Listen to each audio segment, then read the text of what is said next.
Muito boa tarde, bem-vindos à revista da semana, edição do dia 6 de junho. O meu nome é Luís Matias e comigo estão José Faustino e Silveira Cunha. Analisamos os temas que marcaram a atualidade destes últimos dias e começamos no programa de hoje com a tomada de posse do novo governo. Luís Montenegro e os 16 ministros que escolheu para formar o seu executivo já tomaram posse no Palácio da Ajuda. José Faustino, boa tarde. Há algumas alterações que provocaram algumas críticas, mas também não houve alterações que também provocaram críticas. Falo, neste caso, da saúde, críticas sim por alterações que levaram à fusão de ministérios, como a economia e coesão territorial, e também a cultura com o desporto e a juventude, que gerou críticas pelos adversários políticos. Mas vamos a uma análise à escolha do primeiro-ministro deste novo governo.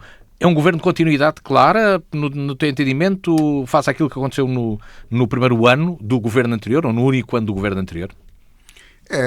Boa tarde. É um governo de continuidade, é uma continuação daquilo que estava, apenas com um acrescento, um novo objetivo, que é a reforma do Estado. No anterior já se falava nisso, já lá havia qualquer coisa, enfim, mas não houve, justificadamente, não houve grande oportunidade de o fazer.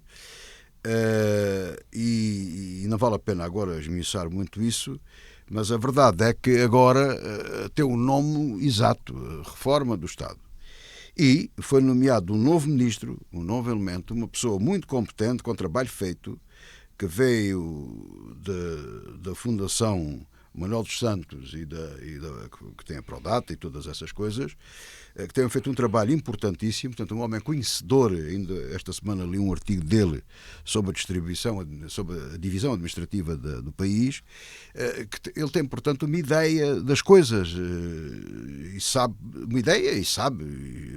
a fundo, conhece bem, portanto tem muita experiência, e é uma pessoa que traz com ele um nome afirmado, digamos, no mercado, e reconhecido pela academia, por toda a gente. Portanto, é uma grande aposta do governo com este ministro. Agora, vamos ver se consegue ou não seguir os seus intentos e apresentar propostas rápidas, ou possível que seja, e se elas são aprovadas, porque eles não têm a maioria absoluta.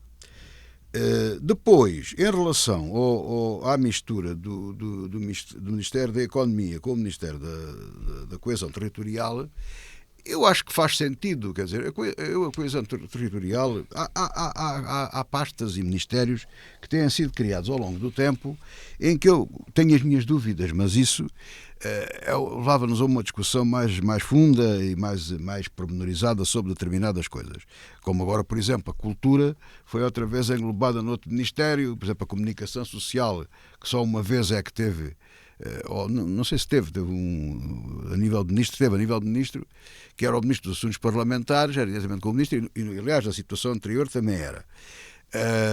E agora passou para a cultura. Portanto, andar aqui de um lado para o outro parece uma coisa que não querem pegar. E se as pessoas perguntam, mas o que é que a comunicação social importa? Importa muito. E o que importa à coisa política é a RTP, fundamentalmente, e o Serviço Público, portanto, o Serviço Público de Rádio e Televisão. Mas voltando à questão do Ministério da Economia, o Ministro da Coesão Territorial tinha a pasta do PRR, dos fundos estruturais, e faz todo o sentido estar intimamente ligado com a economia.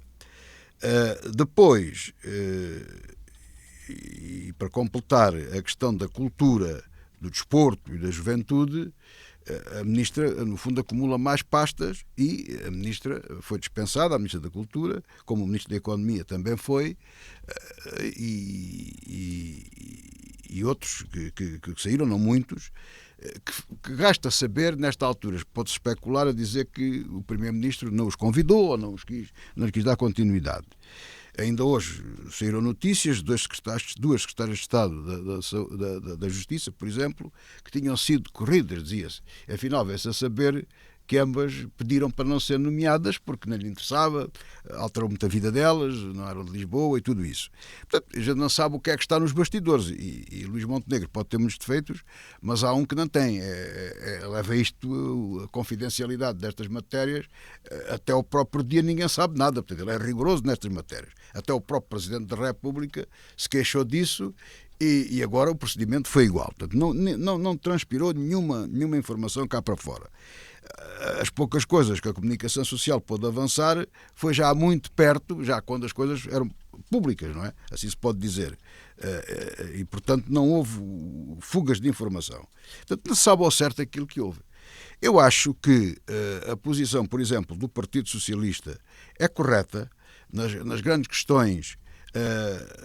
Está disposto, também penso que não terá outra grande saída, mas não deixa de ser louvável a atitude de viabilizar o governo e dar a oportunidade ao governo de governar. Portanto, isso é muito importante.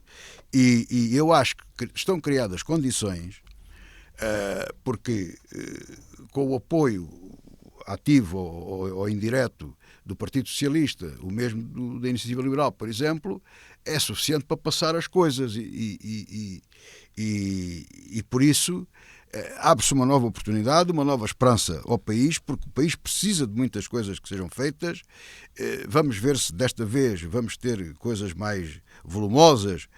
Não é que saltem à vista, é que tenham de facto efeitos, que tenham impacto. Eu agora, se quisesse utilizar o nome da moeda, se fossem impactáveis ou impactantes, não é? Não, eu digo de outra maneira, que as pessoas sintam, que tenham impacto na vida das pessoas. Vamos ver, penso que se deve dar o benefício da dúvida a este governo. Silveira Cunha, boa tarde, bem-vindo. Temos um governo em continuidade do anterior. Que alterações são estas?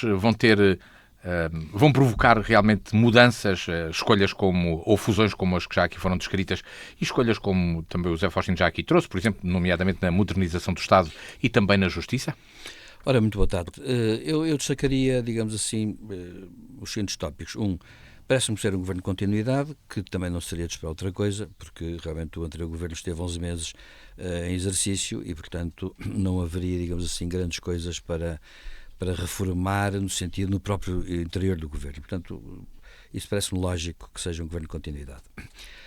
Parece-me já discutível, na questão dos ministérios, uma coisa que acho francamente errada. Misturar a cultura com a juventude não tem nada a ver com o assunto. Uma coisa não tem nada a ver com a outra e acontece que a Ministra da Juventude, não sei qual é o currículo dela nesse particular, mas há uma coisa que eu sei. Para a Ministra da Cultura, ela não tem currículo, na verdade não tem.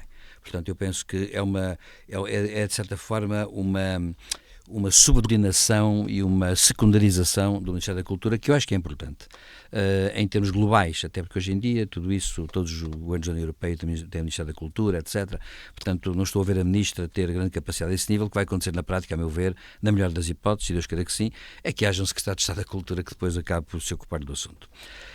Quanto à reforma do Estado, eu penso que a reforma do Estado é muito falada, mas é falada há muito tempo. E a verdade é esta. É que nós já tivemos, aliás, um texto com mais de 100 páginas, feito por Paulo Portas, no governo da PAF, que falava da reforma do Estado. Eu não penso que a reforma do Estado é uma questão muito complexa e é uma questão que hoje se coloca já num plano global, porque se coloca com atores que têm a ver com a União Europeia, a estrutura da União Europeia, etc. E, portanto, não vai ser... A reforma do Estado hoje em dia tem muito a ver com a legislação europeia e com a evolução da própria União Europeia. E o Estado, ao contrário que se julga, está a ressurgir e, ao estar a ressurgir, a reforma do Estado levanta problemas que são novos e que têm que ser encarados de uma forma nova também. Por um lado, há coisas que têm que ser reformadas, por outro lado, haverá coisas que terão que ser encaradas de novo. Por fim, queria chamar a atenção para 2 pontos. O discurso do Presidente da República. Achei um discurso curioso porque Marcelo Rebelo de Sousa quis dar, digamos assim, fazer um diagnóstico do novo ciclo político. E não poupou nas palavras, deve dizer-se. E foi de forma muito qualificativo. E isso é curioso porque, a meu ver, lançou vários alertas, fez diagnósticos, não se importou de chamar, digamos, algumas coisas pelos seus nomes e julgo que é mesmo um discurso também de saída, de um Presidente da República que está de saída, mas que, obviamente, agora também pode dizer o que lhe apetece. E, portanto, eu acho que ele fez um diagnóstico, claro, o que tentou fazer, um diagnóstico, digamos assim, explicando como é que o mundo está a mudar e em que sentido vai mudar. Depois, a reação da oposição. A reação da oposição, o Partido Socialista está a cumprir o seu papel, precisa de tempo, por um lado. Por outro lado, a verdade é esta, que o Primeiro-Ministro Luís Montenegro deu indícios de que quer continuar, digamos, o diálogo com todos e quer continuar, digamos, a escolher o Partido Socialista como parceiro. E a razão é muito simples. É que realmente, e André Ventura mostrou claramente no final disso, não vai haver a possibilidade de haver uma clara, digamos assim, colaboração com o Chega. Por acaso é curioso, nesse dia, portanto, o dia da tomada de posse do governo, aconteceu uma coisa curiosa na Holanda. Como sabem, caiu o governo de coligação que tinha o apoio do equivalente ao Chega de lá. Wilders demitiu-se e saiu e foi tudo abaixo. E era um governo, portanto, conservador. E a questão é esta, é que este tipo de partidos, como o Chega, como o partido de Wilders, não conseguem estar em coligação porque não podem estar em coligação. Porque, precisamente, a ideia deles é a tomada de poder. E, portanto, é ganhar. E entrar digamos, em coligação implica compromissos que este tipo de partidos não consegue aguentar. Aliás, quando tentam aguentar, geralmente definham. Foi o que aconteceu, aliás, com o equivalente a isso com o Bloco de Esquerda quando esteve na Geringonça. O Bloco de Esquerda teve um abraço do António Costa e caiu. Porquê? Porque o compromisso não está dentro da idiosincrasia e da própria ideologia desses partidos. É curioso que na Holanda, Wilders percebeu isso, saiu do governo, vai haver novas eleições, isso não quer dizer nada, e é daquele tipo de governos que vai sempre contestar. E acontece que André Ventura já veio claramente dizer que, no fundo, o Primeiro-Ministro disse mais do mesmo, a questão é cumprir, nós cá estaremos para ver o que é que vai acontecer, portanto fez um discurso de oposição. Foi talvez o único partido que fez um discurso de oposição claro, declarado, como aliás, segundo partido que é, em número de deputados. Portanto, eu julgo que isso vai acontecer inevitavelmente, portanto, a dinâmica política vai continuar a haver tensão, porque efetivamente o segundo partido em deputados não pode ceder, não pode, é uma questão de sobrevivência também. Por isso, vai ver, agora a questão política que se põe, para terminar, é esta. O Partido Socialista também tem que ter limites, porque senão vai também, de algum modo, definhar à sua maneira. O Partido Socialista tem que arranjar aqui uma outra via para fazer oposição, não obstaculizando grandes questões, grandes coisas ao Governo. Para isso, precisa que o Governo lhe vá dar garantias de várias coisas. Vai ser um momento difícil, porque por acaso vai ser difícil, quer para o Partido Socialista, quer para a AD, porque ambos vão têm caminhos estreitos, cada um à sua maneira, por razões diferentes, claro. Entretanto, durante a semana foi apresentada mais uma candidatura à presidência da República. António José Seguro anunciou a candidatura num vídeo divulgado no dia em que começou uma nova legislatura, precisamente. Por enquanto, não tem o apoio declarado do Partido Socialista. José Faustino, será que isso vai acontecer? Eu não sei se vai acontecer ou não. O que me parece é que o António José Seguro entalou, entre aspas, o Partido Socialista, porque o António José Seguro foi líder da Juventude Socialista, foi secretário-geral do Partido Socialista, portanto é um ex-secretário-geral, que agora apresenta a sua candidatura e que o partido tem que justificar muito bem justificadinho por que motivo é que não o apoia, não é? Porque o próprio António Vitorino, que eu acho que não vai avançar, é um dos que se fala, nunca foi secretário-geral do Partido Socialista. Augusto Santos Silva nunca foi secretário-geral do Partido Socialista. E o professor, como é que ele se chama? O Povo, não é? Sampaio da Nova. Sampaio da Nova. Esse nem sequer é militante do Partido Esse Socialista. nem sequer é militante do Partido Socialista. É uma pessoa que não tem nada a ver. De maneira que é muito difícil para o Partido Socialista transmitir uma mensagem à população, especialmente aos seus militantes, que perante a candidatura de um ex-secretário-geral e de outros militantes e outros que não são militantes, apoiar uma em detrimento da outra. De maneira que resta apenas duas hipóteses. Ou não apoia nenhum, portanto, dá liberdade e recomenda a cada um voto em consciência naquele que achar melhor, ou é obrigado a apoiar António José Seguro. De onde se conclui que António José Seguro jogou aqui uma cartada certa, eu comecei por aí, entalou o Partido Socialista com esta jogada. No xadrez fez cheque ao rei, não é? Portanto, fez cheque. Não é cheque-mate, mas fez-lhe cheque, pô-lo em cheque.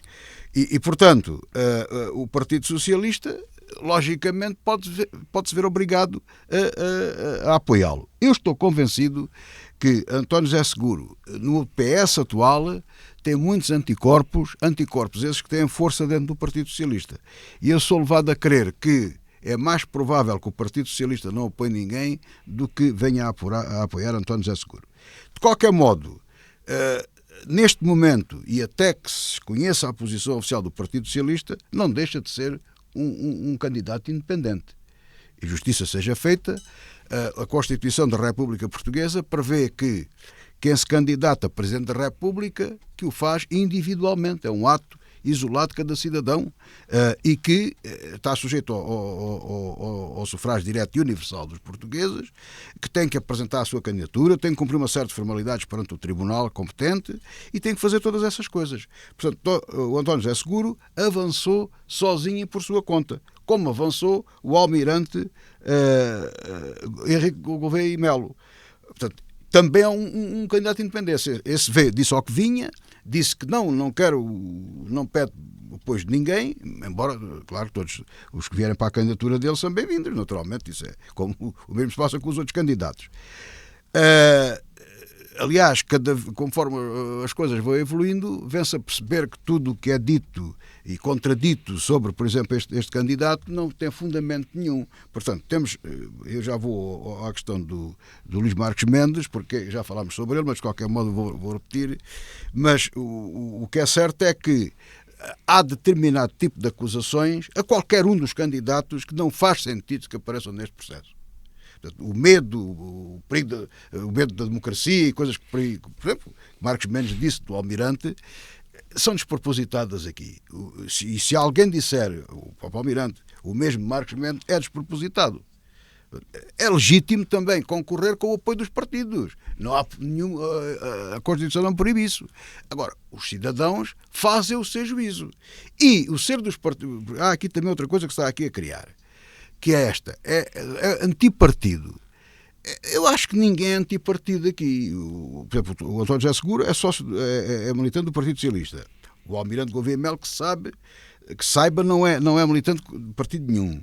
Mas isto não faz dele um antipartido, como ele teve a ocasião de dizer numa entrevista esta semana, que não é contra nada, não é antipartido. Portanto, isso não pode ser dito.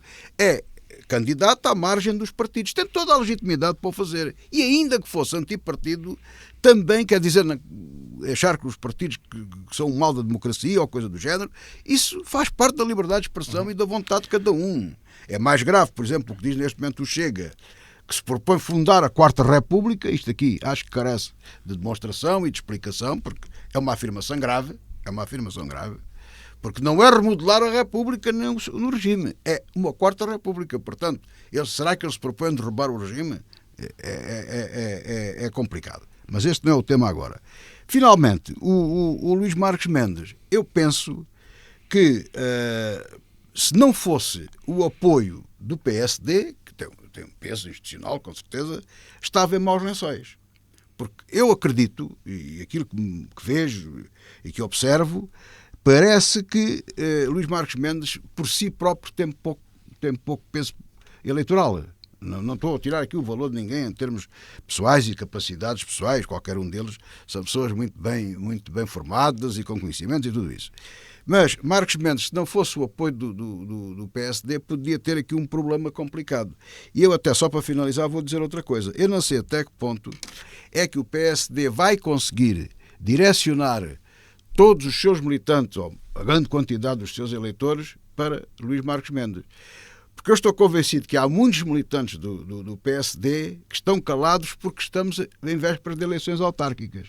Passadas as autárquicas, vai-se disputar uma dinâmica muito maior e eu estou convencido que vai haver muita gente do PSD, como já se está a verificar, que vão declaradamente apoiar o Almirante Gouveia Melo. Silveira Cunha, António José Seguro avançou, era de esperar? Bem, António José Seguro tem uma característica que aqui funciona contra ele. António José Seguro é como água pura, inodoro, incolor e sem sabor.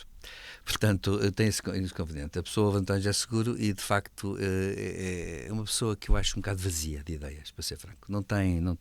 Ele bem quer aparecer como independente, fora de tudo, representa não sei o quê. Ele podia até aparecer como representante da sociedade civil. Interrompê-lo, mas é curioso que aqui a opinião pública ou publicável, quem tinha frases feitas era o Almirante. E não disseram isso do António José Seguro, é curioso. É curioso. Mas eu estou de acordo consigo. Então, portanto, é uma pessoa insonsa. Agora, acontece que, e neste caso tem que ser alguém que tem que ter muita afirmação. E ele não tem tido, pode ser que mude, mas não tem tido, e a meu ver, portanto, tem esse problema pela frente, a meu ver, que não vai ser fácil. Segundo ponto, eu queria introduzir aqui uma traquinice, se me permitem, que é a seguinte, é que isto coincidiu tudo com a célebre entrevista de Sócrates numa estação de televisão. E a entrevista causou um grande cismo silencioso na sociedade portuguesa. Impactou! Sócrates, aliás, entretanto, a Procuradoria-Geral da República já admitiu que há 3 crimes que já prescreveram, ou estão em vias de prescrever contra Sócrates. Acontece que, a meu ver, com este tempo todo que está a passar, a justiça tem um problema, é que a justiça, de facto, não é eterna. Não é uma coisa, não é uma essência.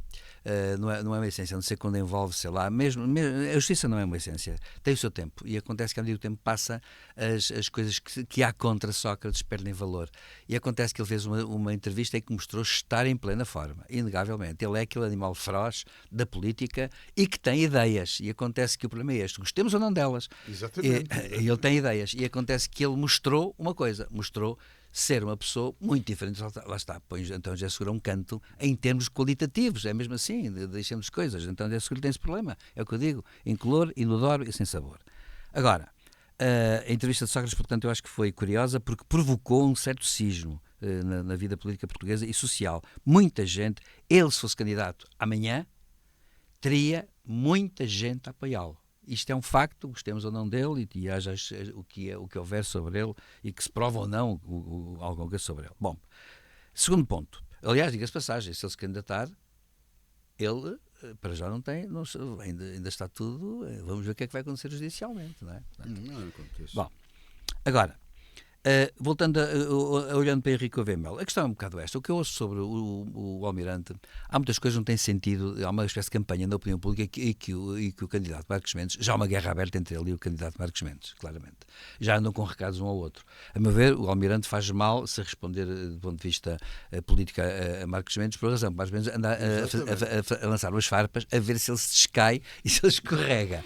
Ele já disse que arranjaria uma lanterna por causa dizerem que seria um voto no escuro, não é? Exatamente. E acontece que o Almirante, é bom dizer uma coisa. Quando a gente fala de que, por exemplo, há uma coisa que as pessoas esquecem. O Almirante Gouveia Melo, até se deixar as funções, não podia pronunciar sobre política. Portanto, eu sempre defendi isso. Só a partir daí, só agora é que começamos a conhecê-lo. Ponto 1. Ninguém pode acusá-lo, do ponto de vista profissional, de não ser uma pessoa que tem vida profissional, teve, e uma vida profissional, aliás, cheia de êxito. Ele, de facto, preencheu sempre os requisitos máximos, tem uma carreira muito grande, deve dizer-se uma coisa que também é importante dizer, as pessoas tentam dizer a ideia de que o militar é um militar. Não. O militar, para ser oficial-general das Forças Armadas, tem que até ter, inclusive, um curso especial no Instituto Superior de Estudos Militares, muitos deles têm doutoramentos até, ou equivalentes, é o caso dele, e, portanto, acontece que ele fez muitas coisas, portanto, é uma pessoa que tem uma carreira profissional muito forte. Ele não precisa da presidência em termos profissionais, portanto, é uma pessoa que não precisa da política, e isso é uma grande vantagem dele. A partir de agora é que vamos saber o que é que ele pensa e podemos discordar dele em muita coisa, concordar ou discordar dele em muita coisa, mas a verdade é esta, é que não podemos criticá-lo por até agora ele estar no silêncio e não saber bem o que é. Não, sabe o que ele é o que ele agora vai demonstrar. E é o que ele vai demonstrar e vamos ver então se a mensagem dele tem conteúdo ou não. E agora, eu julgo uma coisa, eu julgo que de facto, muito sinceramente, eu não acredito que num debate com Marcos Mendes, neste momento, ele não ganha um debate. Porque eu acho que Marcos Mendes, a meu ver, também é, dentro do PSD, uma personalidade bassa. Eu acho que o PSD tinha outros candidatos possíveis melhores. E acontece que Leonor Beleza, por exemplo, e nunca cheguei a perceber porque é que foram escolher Marcos Mendes dentro do PSD. Por fim, só para dizer que o PS, de facto, tem um problema aqui pela frente, então já seguro, mas eu acho que ele tem muitos anticorpos dentro do Partido Socialista. Eu acho que o Almirante Gouveia Melo tem uma grande vantagem que o PS poderia ter se tivesse um candidato equivalente ao Almirante, que seria o quê? O que é que no fundo é o Almirante Gouveia Melo? É um representante do Estado Civil. Não vem do mundo da política. vem de um mundo do profissional, onde ele teve a sua profissão, onde ele tem a sua formação, aparece com essa bagagem e pode sempre dizer: eu estou desprendido dos vícios que o Estado de partidos sempre tem. Atenção, isto é uma crítica, eu não faço crítica à democracia representativa de partidos. Simplesmente acho que o Estado de partidos tem problema. Os partidos passaram a ser vítimas de grupos de pressão dentro da sociedade. E acontece que os partidos têm cedido demasiado a esses grupos. Ora, Henrique Gouveia Melo aparece, bem ou mal, com razão ou sem ela, querendo ou não querendo, aparece com uma imagem de pessoa desprendida disso. O Partido Socialista, uma de duas, ou arranja um militante com muito prestígio e com muita força, que eu neste momento não estou a ver, ou então arranja um candidato que também seja oriundo da sociedade civil e que tenha essa capacidade de unir. Mas, a meu ver, neste momento, o Partido Socialista está a precisar de consolidar a sua liderança, está a precisar das autárquicas, ainda vai passar muito tempo. Claro que o tempo corre contra ele. E pode acontecer que o Partido Socialista faça uma coisa muito simples, que é não apresentar candidato nenhum. Desta notícia relacionada com os presenciais, falamos de Évora e da entrega do correio registado, que está atrasado. Cartas registadas que deveriam ser entregues no dia seguinte, dentro da própria cidade, estão a ser entregues com atrasos superiores a 2 semanas. Os CTT confirmaram os problemas, justificando-os com a implementação de um teste piloto no sistema de distribuição. Aos atrasos provocados pelas experiências dos CTT, acresce uma greve parcial dos trabalhadores dos Correios que irá decorrer até ao dia 13 de junho. José Faustino, isto é 2 semanas de atraso ou superior em cartas registadas, pode ter implicações graves legalmente e prejuízos grandes. Sim, eu sou um dos lesados nesta situação, porque tive que mandar cartas registadas com aviso de recepção, como a lei me obriga, e essas cartas, mandei, por exemplo, no dia 19 de maio, deviam estar, o dia 19 de maio foi uma segunda-feira, deviam estar no dia 20, 21, 22, que fosse, e até ao final da semana eu receberia, todos os anos assim acontece, eu receberia o postal do aviso de recepção assinado pela pessoa a quem se dirigia a carta. E nada disso aconteceu. Fui ao CTT tentar saber o que é que se passava, e o que se passava foi isso, essa informação que a Rádio Diana deu agora, de haver de facto um piloto de um novo sistema a funcionar em Évora, que originou aquilo que julgo saber, portanto não tenho a certeza disso, não vi, não constatei, mas de opiniões que eu vi, daquelas conversas do passa-palavra, as conversas na rua que se ouvem sobre estas coisas, porque há muita gente lesada e prejudicada com isto, em que há muitos dias que as cartas não são registadas. Aliás, há aí o depoimento de um... Registadas ou distribuídas? Distribuídas, perdão. Há aí um elemento do sindicato, está em greve, que diz que se dão prioridade aos registros, mas com muito atraso, não é? Portanto, é lógico. Está tudo em linha com a situação. Ou seja, os Correios, os CTTs, fizeram uma experiência, querem implementar um novo sistema de distribuição, isso é louvável, nada contra, e testaram, fizeram um projeto piloto para Évora, a experiência em Évora. O que aconteceu foi que é experimental em tudo, menos naquilo que o consumidor sabe. Ninguém me avisou. Cobraram a mesma taxa, cada carta destas paga mais de 5 euros por cada uma. Não sabia de nada, eu tenho que saber isto, não é? Porque, sem querer, estou em incumprimento de prazos. Quando era um prazo que tinha que valer a partir do dia 1 de junho, não é? Enviado no dia 19 é mais que suficiente. Não. As cartas, ao que sei, ainda não chegaram aos destinatários. Passadas 3 semanas. Passadas 15 dias. 19 dá 3 semanas já. 3 semanas, sim, mas 15 dias. Pelo menos 15 dias úteis, ou pouco mais à volta disso. Ora, isto aqui parece-me a mim que estamos perante uma quebra do contrato estabelecido do serviço público que prestam e que lhe foi concedido. Porque antes os CTTs eram no Estado, agora são sim, é uma concessão. É uma concessão, mas agora estão a ser feitos por uma empresa privada. Nada contra a empresa privada, nada disso. Agora, seja quem for, tem que ter aqui uma responsabilidade nisto. É claro que perguntar-me assim, então, por exemplo, eu como lesado posso responder por isso. Até agora vais-te queixar? Não. Porque, sinceramente, não acredito que as queixas de alguma coisa neste país. Nada. Portanto, quem tutela esta situação da distribuição postal é a ANACOM. E eu, com toda a franqueza, não acredito na eficácia desta entidade reguladora e das outras. Tem o seu funcionamento próprio, que tem uma característica que é igual em todo o lado do Estado português. fortes com os fracos, fracos com os fortes. Silvério Cunha, isto que impactos tem? Pois eu acho que tem grandes impactos. Não, tem grandes impactos e inevitável que tem impactos em todos os correios. E que resultado é que pode... Bem, eu sou um simples utente e, portanto, como utente, por acaso mandei uma carta registrada recentemente, embora tenha mandado cartas em correio verde, que na realidade também não chegaram cedo. No entanto, devo dizer o seguinte... O facto é este, o José Faustino pôs o dedo da ferida em 2 pontos, a meu ver. Um ponto é este, quando uma empresa como a concessionária, como o CTT, não interessa, faz uma experiência piloto, deve avisar os utentes. E deve até avisá-los de possíveis inconvenientes. Segundo ponto, uma experiência piloto é para melhorar, não é para piorar. Portanto, para melhor está bem, para pior já basta assim. Ora bom, o que acontece é que, de facto, se realmente começa a haver atrasos destes, que são inadmissíveis, que 15 dias uma carta registada é uma coisa sem pés em cabeça, é uma coisa que ultrapassa tudo que é razoável, tudo. E, portanto, são coisas que até podem levar a problemas graves, quer dizer, porque isto agora pode colidir com prazos legais aqui e acolá, pode colidir com eventuais anulações até.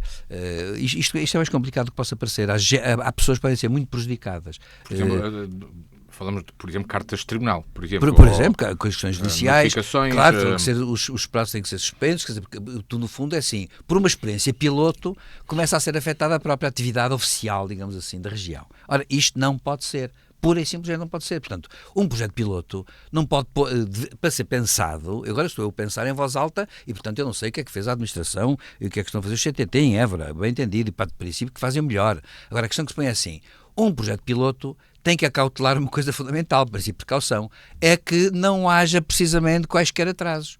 Quer dizer, pode acontecer tudo, até o correio pode ser entregue por camelo, mas acontece que não pode chegar atrasado. Terá que ser um camelo voador, eventualmente. Ora bom, estou a brincar, mas a falar a sério ao mesmo tempo, ou seja, um projeto piloto não pode ter inconvenientes, primeiro, que não sejam os utentes avisados, segundo, não pode ter inconvenientes em si mesmos. O projeto piloto é para melhor, portanto é uma coisa que tem que ser estudada de uma forma talvez até abstrata, talvez com um ensaio qualquer, e depois disso é que efetivamente se passa para um projeto piloto em que os ratos de laboratório, afinal de contas, são quem? São os utentes. É o que uma pessoa sente agora quando manda uma carta e ela não chega, é que foi um rato de laboratório, foi deixar-lhe uma experiência sobre ele, para ver se dá. Ora, isto não há quem preste contas, não pode ser assim. Portanto, a meu ver, há aqui um problema que se põe que é este. Eu acho muito bem que se tente inovar. Agora, o inovar implica a ponderação do princípio de precaução, isto é, inova-se com o pressuposto que não se vai causar nessa experimentação nenhum inconveniente às pessoas que vão ser objeto dessa experimentação. Portanto, isto é uma coisa que é normal. Se eu fizer um inquérito a pessoas que os obriga a perder 90 minutos para responder um questionário, eu tenho que as avisar para que elas vão demorar 90 minutos. Quer dizer, as pessoas têm que saber aquilo com que contam. E isto é imprevisibilidade, é incerteza e é, no fundo, a meu ver, abusar um bocado, quer dizer, digamos assim, é a partir do princípio de que, afinal de contas, até se pode partir do princípio que alguma coisa não correu bem. Portanto, devia haver publicitação destas coisas. Para quê? Para que todos possam compreender o que está a acontecer. Assim, ninguém compreende, toda a gente pode até imaginar coisas negativas e portanto, não é razoável que isto aconteça num serviço como o CTT. De Évora para Israel, que promete continuar a atacar Beirute se o Líbano não desarmar o Hezbollah. José Faustino, e o Líbano consegue desarmar o Hezbollah? Não consegue. Vamos lá ver. Estes movimentos, o Hezbollah e o Hamas e tudo isso são os tais proxies, né, que se diz do Irão. E, portanto, são movimentos apoiados pelo Irão, como aqueles no Iémen também. E eu, o que observo e aquilo que vejo é que com estes anos todos que têm passado, vamos lá ver, Israel de forma nenhuma está isento de culpas. Aquilo que se passa na faixa de Gaza não é bom de ser visto, não é? Mas isso é uma coisa, outra coisa é a situação política e de estratégia militar e tudo isso. O problema é que nós dizemos assim, que há aí movimentos, eu acho que neste momento não faz grande sentido isso, mas também não me oponho. A questão dos dois Estados, o Estado da Palestina, eu acho que o que se faz sentido é os países reconhecerem, se todo mundo reconhecer, que os palestinianos têm direito à sua pátria, têm direito ao Estado palestiniano. E eles têm que ser constituídos. Portanto, Israel que nos diga o que é que pensa sobre isso, tudo. Mas, de igual modo, se tem que dizer aos palestinianos que a gente entende que Israel tem direito a continuar. E o que se verifica é que o Irão e todos os seus apoiados, na realidade, eu acho que os dados são suficientes para chegar a esta conclusão. Parece que o objetivo principal deles é destruir Israel. Isto até se podia compreender se fizéssemos o seguinte raciocínio. Bom, Israel não os deixa sossegados, não os deixa ter a nação deles, passa a vida a atormentá-los e tudo isso. Mas também não é bem assim. Porque não se dá o caso de Israel começar e eles responderem. Não, normalmente são eles que atacam e Israel responde. Dir-me-ão, pois é, mas Israel de vez em quando saca mais uma fatiazinha de terreno, monta um colonato. É um problema também muito complicado, mas não deixa de ser um argumento sério, porque de facto Israel não tem nada a ter colonatos em terrenos que não são dele, em áreas que não são dele. Claro que aquelas terras onde eles montam os colonatos não tem lá nada, é que está deserto, não tem lá nada. Mas para todos os efeitos não é deles. Segundo as leis internacionais não é deles. É da tal indefinição, mas não é deles. E isso é um ponto negativo do lado de Israel, como é, agora não com a dimensão que é transmitida através das televisões e da comunicação social, o problema na faixa de Gaza. Mas isto para dizer o quê? Para dar um enquadramento, se é possível dá-lo em tão pouco tempo, Israel está cercado por todos os lados e não pode, já percebeu, porque a Israel não lhe convém nada, e ainda estou a falar em Israel, não vou discutir o governo de Israel e o Benjamin Netanyahu, ainda não vou discutir isso. Mas Israel está cercado, de facto, por inimigos por todo o lado, exceto agora o Egito, porque já se entenderam aqui há uns anos, mas o Egito também faz parte do mundo árabe, não é? E já tiveram um problema os dois, e Israel até já conquistou terreno aos egípcios e tudo isso. Depois, os governos, os governos ali perto, o Líbano, e todos os outros. O governo é cá no Iémen, por exemplo. É uma guerra civil, aliás, e que é um país que está divididíssimo. Na Síria, o que é aquilo? E o Líbano não tem força. O Líbano, apesar de tudo, não está tão desorganizado como isso, mas não tem força para escorraçar aquela gente do seu território. E até há dúvidas, pode haver dúvidas que também, de facto, estão interessados nisso. Haveria um interesse deles, vocês estão aqui sossegadinhos, não chateiam, têm que disfarçar muito bem. Só que Israel é uma potência, não posso dizer que é uma grande potência, mas é uma potência significativa, que faz muitos estragos e muito barulho, e tem uns serviços secretos altamente preparados de investigação e tudo mais, e espionagem, que conseguem saber tudo. Lembramos daquela operação que eles fizeram dos Pagers, né? em que arrebentaram não sei quantos. E de maneira que têm estas informações e vão destruindo as bases deles. Agora, não é aqui uma questão de fé, de acreditar ou não acreditar. É facto que, com erros ou sem erros, com danos ou não danos colaterais, Israel normalmente bombardeia alvos em que há um motivo para serem bombardeados. Isso não tínhamos dúvidas absolutamente nenhuma. É mais fácil vermos do outro lado, não no momento presente, ao longo dos tempos, ataques indiscriminados sem um alvo bem definido, até porque não são equipamentos de engenhos com muita precisão, do que do outro lado. O que é facto é que Israel tem que continuar, não há tratados de paz, não há entendimentos, sem se pôr um fim ao conflito, não se avizinha tanto depressa, porque os seus vizinhos, digamos os países oficialmente constituídos, não têm força suficiente, nem militar nem política, para abafar estes movimentos rebeldes e terroristas. Silvério Cunha, será que volta a ser feito um ataque a Beirute nos próximos tempos? Eu vou buscar ver uma coisa. Há aqui duas coisas que devem ser ditas. Uma parece-me clara a respeito do Líbano. O Líbano, como país independente, não será independente se tiver lá dentro um exército como o Hezbollah, que é um exército que, no fundo, apoia uma potência estrangeira, que é o Irão. Portanto, é evidente que o Líbano não será um Estado bem-sucedido se não tiver o controle, efetivamente, da sua soberania. E nós, neste momento, sabemos isso. O Hezbollah está no Parlamento também, etc. Mas uma coisa é o Hezbollah ser um partido político, outra coisa é ter um exército organizado lá dentro. Portanto, o exército libanês teria que tomar conta do território libanês e, para isso, teria que haver um desarmamento do Hezbollah forçosamente. Isso é uma coisa que é inevitável. O que me conduz ao segundo ponto, que é o seguinte. A minha questão até não parece agora a questão de Gaza já. A minha questão, a questão que me parece claramente é o seguinte, é que é evidente que o Estado de Israel está com um problema que é este. É que o Irão está realmente a mudar devagarinho e está a negociar com o Trump por baixo da mesa. E, ao que se diz, e ao que eu leio em muitos jornais estrangeiros, o Trump deixou de dar qualquer notícia a Netanyahu. Neste momento não conversa com o governo israelita. Trump está a seguir uma política própria, que é a política que lhe interessa a ele. Até porque, é bom lembrar, que o Irão agora fez as pazes com a Arábia Saudita e, portanto, Israel, de certa forma, está a ser secundarizado. E por isso o que é que sucede? É que ninguém sabe muito bem o que é que vai acontecer. Aliás, o Irão agora mudou algumas coisas. Por exemplo, agora há um conselho qualquer dentro do Irão que aprovou a suspensão da lei sobre o tchador, as mulheres já não têm que andar com lentes cobertas, o próprio regime iraniano, depois daquele ano todo de massacres sobre mulheres e torturas, etc., e continua a fazê-las, diga-se de passagem, acontece que depois disso tudo já começa a ceder, porque é evidente que há coisas que têm que ceder. E, no plano internacional, o Irão tem interesse em que os Estados Unidos aliviem as sanções, etc., e o Trump abriu, de certa forma, essa porta, porque Trump tem aquela coisa de ser intransigente, diz que mata, esfola e não sei o quê, mas depois, se for preciso, por baixo da mesa vai negociar o que quer que seja, por razões que só ele conhece.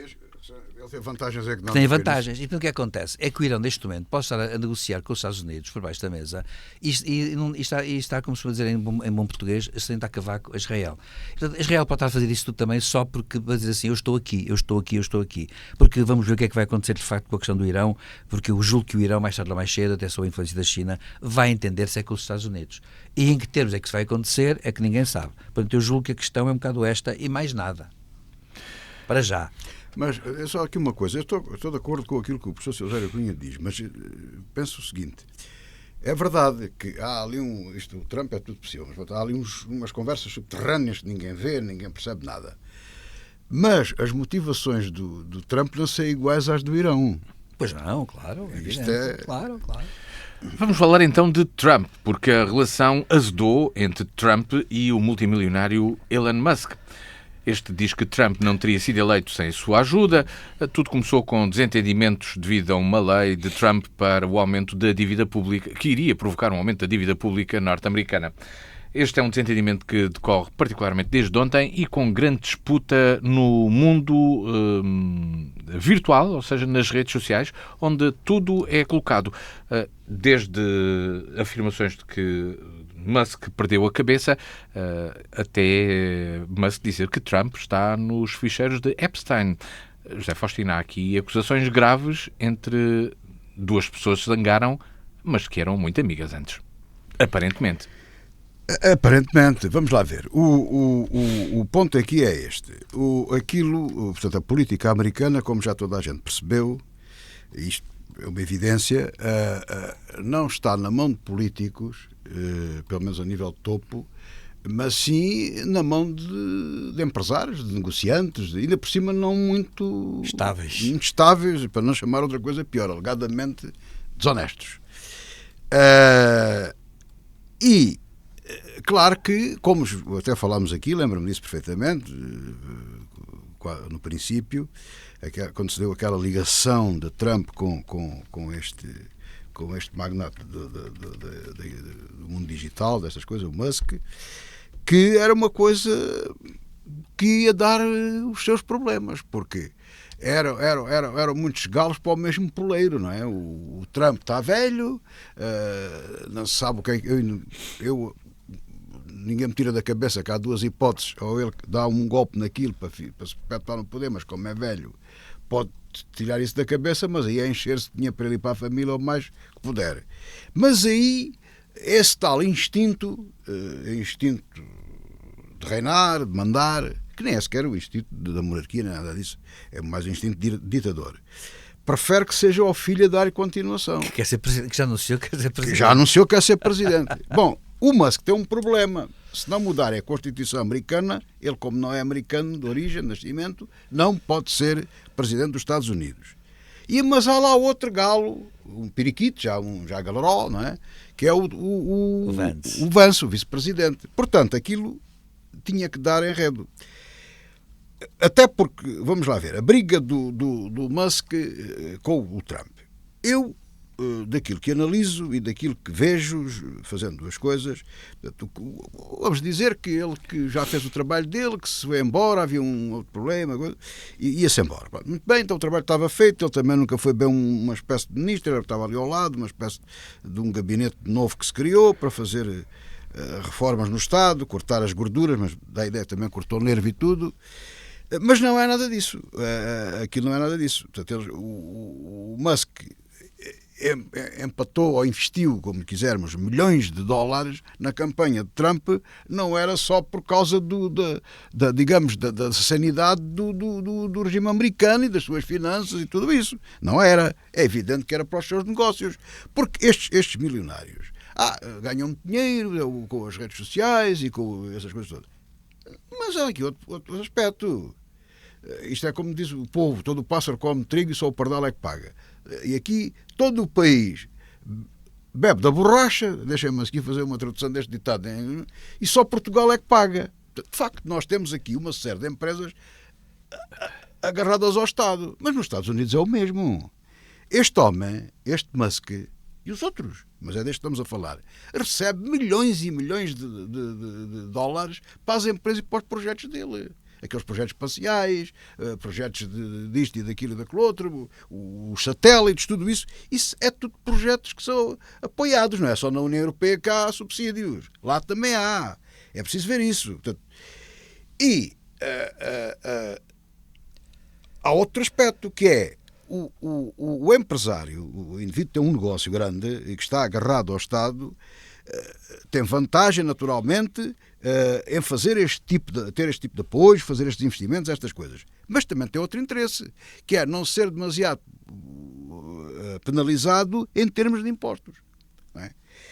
E o Musk já tinha chamado um caixote de tijolos àqueles ilustres célebres, que eu não me lembro, tem um nome, o professor é capaz de saber, aquele que é um conselheiro do Trump, que tem um nome assim latino, O Navarro? O Navarro que é o ideólogo das taxas. E o Musk, é evidente que percebe, não é? Porque em termos de inteligência e de visão global é muito mais desenvolvido que o Trump. Isso não há dúvida absolutamente nenhuma. Embora tenha ali uns traços, alegadamente, da normalidade, mas é muito mais inteligente que o outro. E percebeu isto das taxas, vai-me estragar tudo. Claro que estraga, não é? E então deve ter, isto não posso, mas tudo indica que tão amigo que ele era do presidente, que lhe deve ter dito, esse é um mau caminho, isso é um caminho que não me interessa, e o outro deve ter dito, mas tem que ser, porque o Trump agora vem dizer, ele conhecia isto tudo e isto foi bem discutido. Quer dizer, o Musk tentou-o convencer a nem ir para a frente e ele até não ir para a frente, com o Navarro e com os outros, portanto, avançou com essa gente toda para a frente. Ele saiu, este saiu. Mas se perde, digamos, a vantagem de estar como amigo do presidente, então perde as outras vantagens todas que ele tem que ter e precisa, que são as vantagens económicas. Ora, qual é a melhor posição? Virar-se para o lado contrário. Já se fala que forma um novo partido, já se fala nisso, ou vai para o Partido Democrata, que se não tiver vergonha, e nestas coisas não a ponham... vergonha é pouca. Exatamente, e não ponham não por ninguém. Mas agora uma informação. Na rede social X, Musk, já com 17 milhões de visualizações e vários milhões de respostas, já colocou, fez uma sondagem, aquelas sondagens que fazem no X, vale a pena haver um terceiro partido ou não? E as pessoas vão responder sim ou não. Eu não fui ver os resultados, eu tinha que votar para isso, e acontece que verifiquei que as visualizações já iam em 17 milhões hoje, e foi hoje que ele pôs a questão. Tem pai 16 milhões, sim. E acontece que já ia em vários milhões de respostas, que eu não faço ideia, digamos agora, o que é que são. Dessas questões, hoje, numa conferência de imprensa, a União Europeia disse que Musk seria muito bem-vindo na Europa.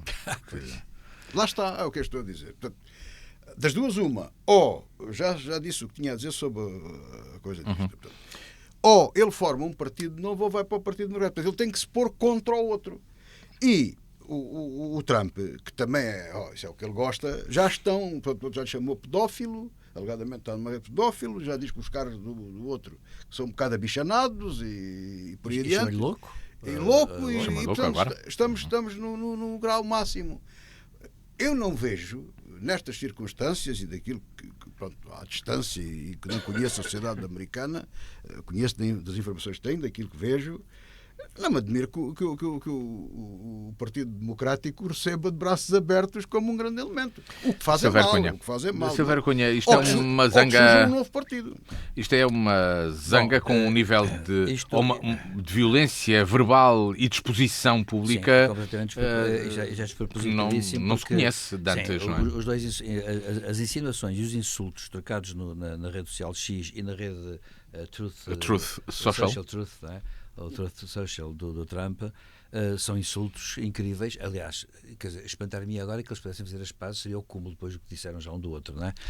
Quer dizer, coisas mesmo terríveis, porque são insultos mesmo sérios. Insultos sérios com insinuações que roçam questões legais e tudo isso é um problema.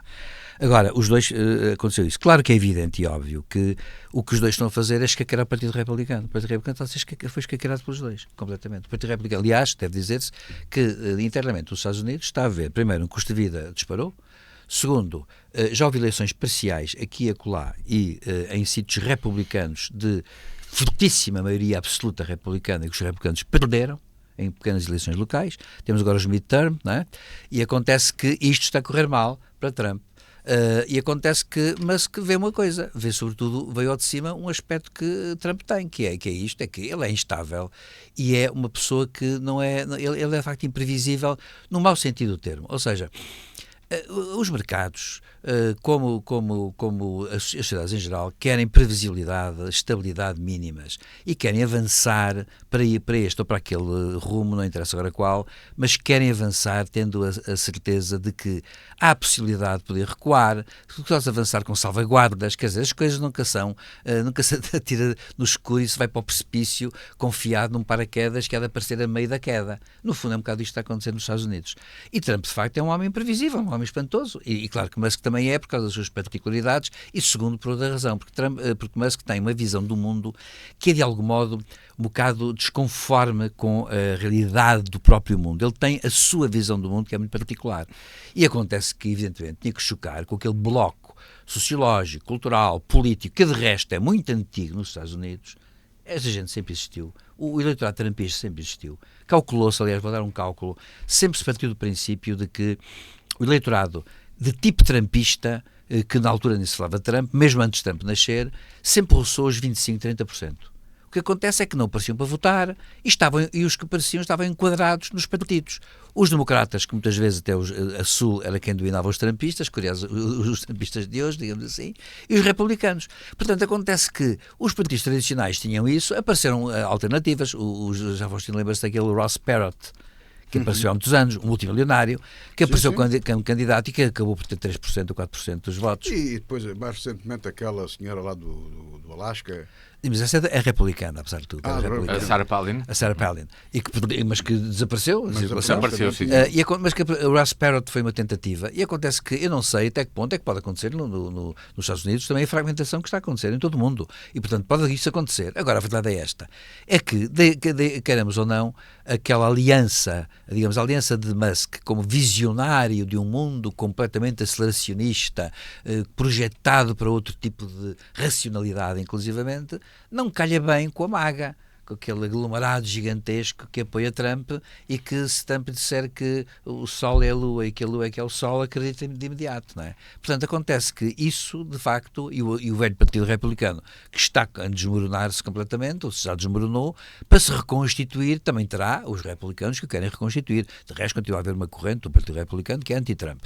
Portanto, acontece que neste momento o que está a acontecer é isto, é que, efetivamente, ninguém esperaria que em tão pouco tempo, em 4 meses, basicamente, mas que gastou milhões e milhões de dólares a apoiar Trump, viesse agora insultá-lo de uma forma incrível, e que Trump responda com uma descontração enorme, tudo em público, quer dizer, aquilo parece que estão a discutir, digamos aqui, é uma discussão de peixeiras, sem desprimor para as peixeiras, bem entendido, é uma peixeirada, digamos assim, que estão a fazer em público, nas redes sociais, e isto ao mesmo tempo, no meio de uma crise económica brutal, deve dizer-se uma coisa para acabar. vários prémios Nobel de Economia americanos, de vários setores, já chamaram atenção para o seguinte. Dizem que é muito mau o que está a acontecer em termos de política económica de Trump, que ela é desconexa. E, portanto, não vai produzir bons resultados, porque é desconexa. Isto é, não há uma estratégia clara. Trump está a misturar objetivos económicos que são racionalizáveis com objetivos ideológicos, que têm sempre o seu quê de irracional forçosamente. Isso é assim, é natural que seja assim.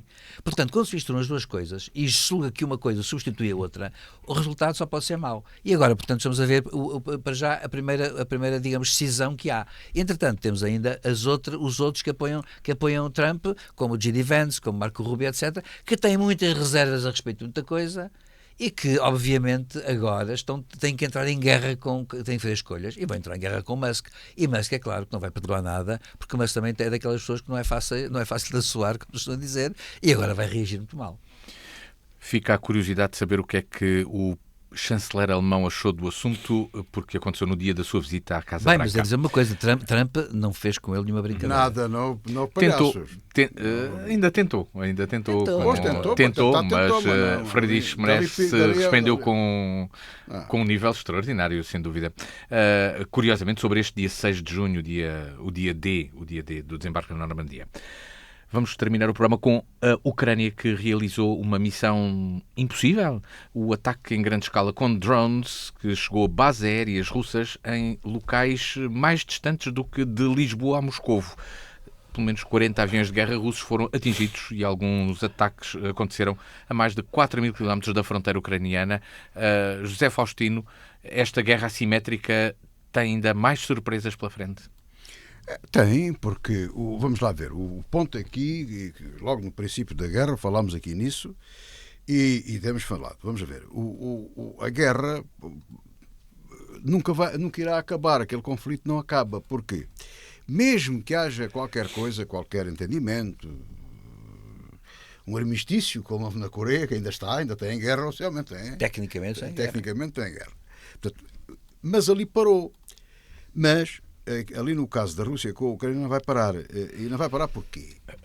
Porque nem o presidente, seja Zelensky, seja quem for que esteja na Ucrânia, trava agentes infiltrados na Rússia, nem a Rússia, seja Putin, seja quem for, trava os agentes, porque ali aquilo já é um ponto diferente. Atingimos um nível mais puro da política e das coisas do que aquilo que estávamos a falar há bocado, do Trump e do Musk, quer dizer, isto é um outro nível. E ali há sentimentos, ali o que move as pessoas não é dinheiro. Por exemplo, aquele jovem português que morreu lá na legião estrangeira da Ucrânia, ele não foi por dinheiro, ele não era um mercenário, ele queria combater, era uma causa que ele queria defender. E gostava de ser militar e tudo isso, e morreu naquilo que gostava, infelizmente, muito novo. Ou seja, há coisas que empurram as pessoas e que as motivam para além do dinheiro. Felizmente, há outras coisas muito, muito fortes que as pessoas se empenham. E sempre se viu forças infiltradas para trás da linha inimiga, neste caso no país invasor, e a distância aqui não importa muito. Os caminhões tiveram que andar muitos e muito provavelmente nem saíram da Ucrânia. Os caminhões haviam de ser russos, comprados na Rússia, preparados na Rússia. Portanto, os serviços secretos ucranianos podem perfeitamente comprar um armazém industrial, têm dinheiro para isso. Os serviços secretos fazem coisas destas, não é? Lembremos-nos daquele criminoso de guerra nazi que a Mossad levou vivo para Tel Aviv para ser julgado. Teve um julgamento. Exatamente. Portanto, eles fazem operações fantásticas. Portanto, é muito provável que num armazém comprado, com caminhões comprados e que foram depois transformados, se calhar havia mais caminhões uns que transportavam peixe, ou uma coisa, digo eu, não sei, qualquer outra coisa, parecidos para baralhar aquilo tudo. E as pessoas, os caminhões, já ouvi dizer, estavam parados, não sei o quê, há tanto tempo e ninguém reparou. Claro que não. Lá ao pé da minha casa está uma carrinha mais pequenina, parada há um mês ou dois, com um pneu furado. Ninguém diz nada, ninguém se mexe, ninguém se preocupa com aquilo. Agora, toda a gente pensa que aquilo é inofensivo. Olha, este deixou aquilo, não sei o quê, nunca mais foi. Mas ninguém, nem a polícia passa lá, certamente não há problema nenhum. Portanto, não se passa nada. Ou seja, ali não se passava nada, tudo era vulgar, uma caminhonete estar ali, certamente não está no meio do jardim, não está estacionado numa zona ali de base, está-se a ver o ambiente, não é? Quem é que estranha um caminhão grande estacionado no parque industrial lá ao pé de uma coisa? Ninguém liga a isso. Portanto, são estas ações muito camufladas, uma grande infiltração, até mesmo na sociedade civil e tudo isso. O que é certo é que aquilo, de facto, do nível técnico, a nível da espionagem, já há um nível muito elevado. O que nos faz crer, como era previsível, que a Ucrânia se está a desenvolver a esse nível e a outros. E o que é que aconteceu? Não foram aviões, 40 aviões quaisquer. Não. É um terço da frota nuclear atómica que lança os mísseis nucleares que pode lançar da Rússia. E que, segundo o tratado feito, não sei se é o START, qual é um desses, que ainda está em vigor, os aviões têm que estar visíveis. Os americanos têm que os ver e os russos têm que ver os aviões americanos. É de aí que o Putin está zangado, porque ele tinha os aviões à vista porque era obrigado a tê-los, não é? E se calhar deve especular, não ouvindo a notícia, mas não lhe custa nada dizer isso. Foram os americanos, porque não se quer zangar com o Trump agora, foram os americanos que lhe deram a localização dos aviões, porque os satélites sabem perfeitamente onde é que estão os aviões.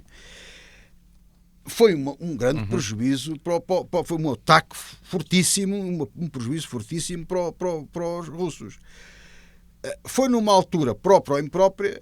Eu acho que não é imprópria, porque o Putin não tem problema nenhum. É para o lado que ele dorme melhor, bombardeia pessoas inocentes, atira bombas para todo o lado na Ucrânia, para todo Silvério Cunha, a única coisa que ainda se tem respeitado, já ultrapassamos a hora e é o Palácio Presidencial, onde andam as coisas, e algumas infraestruturas civis que eles têm respeitado. Do mesmo modo, estou convencido que a Ucrânia nunca atirará um míssil para o Kremlin. Não é? Mas não sei. Quer dizer, estamos a um nível que já não sei dizer. Silvério Cunha, vou ser breve. Na brevidade que lhe peço. Muito breve é isto. Porque já ultrapassamos a hora. A Ucrânia, embora em desvantagem, criou, digamos, um Estado que militarmente, e com uma indústria própria, que militarmente é muito forte. A Ucrânia, quando acabar esta guerra, que há de acabar um dia, seja como for, e se mantiver uma paz qualquer, a verdade é que a Ucrânia militarmente é um país que sai reforçado. Porque será a grande fábrica militar da Europa? A grande fábrica da Europa. Agora, a questão que se põe é esta. É que, de facto, eu não estou... Claro que a Ucrânia está a querer forçar as negociações porque, obviamente, neste momento, Putin está a adiar as negociações. Aliás, dizem que Putin está à espera agora do verão, para fazer uma ação militar mais enfim, musculada. Agora, a questão que se coloca é esta. Continua tudo a depender muito de Trump e do governo americano.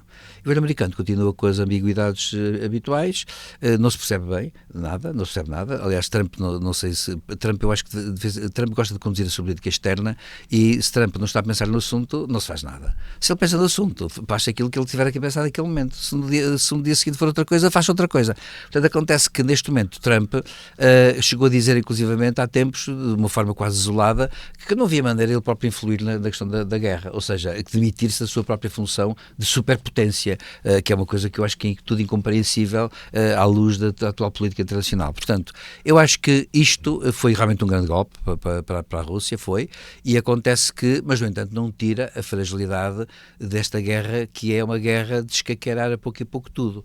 E acontece que, de facto, isto vai a pouco e pouco, a grande vítima são os povos aqui, os russos que morrem também, claro, e os ucranianos que estão a ser ali escaqueirados persistentemente de uma forma que, como digo, gosto de dizer sempre, há século XIX, que é o que o Putin pensa, não é? Chegamos assim ao final desta revista da semana. O encontro está marcado consigo para de hoje, 8 dias, novamente sexta-feira às 18, sempre quiserem, dianafm.com e no canal do YouTube da Diana. Boa tarde.